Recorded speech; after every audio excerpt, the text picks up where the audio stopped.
This is the VOA Special English Health Report. If a person's heart stops, would you know how to perform CPR?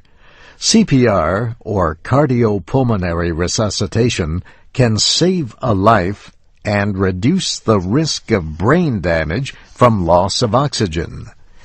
With traditional CPR, you give 2 breaths to force air into the lungs.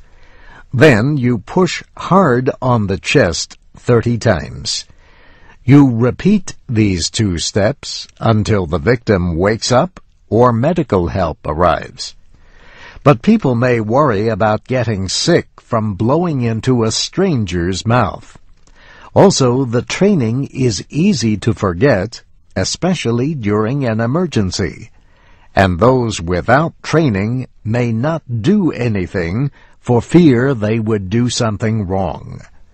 So in 2008, the American Heart Association simplified its guidelines. The group now calls for hands-only CPR for adults who suddenly collapse. Here is how it works. A person has collapsed unconscious on the ground. The victim has lost color in the face and does not appear to be breathing. These are signs of cardiac arrest. This is the time to begin CPR. Place your hands, one on top of the other, on the center of the chest. Push hard and fast. Aim for a rate of about 100 compressions each minute. Chest compressions keep the blood flowing to the brain, heart, and other organs.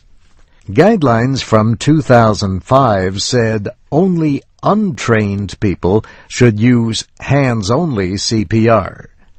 Those with training were told to use traditional CPR. But now the Heart Association says everyone should use hands-only CPR unless they feel strong about their ability to do rescue breathing. The guidelines were updated after 3 studies showed that the hands-only method was just as effective as traditional CPR.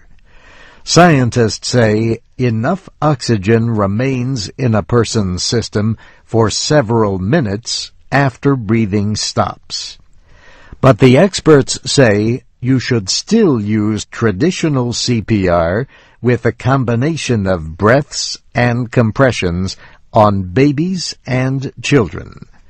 Traditional CPR should also be used for adults found already unconscious and not breathing normally. And traditional CPR should be used for any victims of drowning or collapse from breathing problems. These are all examples where CPR with mouth-to-mouth breathing may be more helpful than hands-only CPR.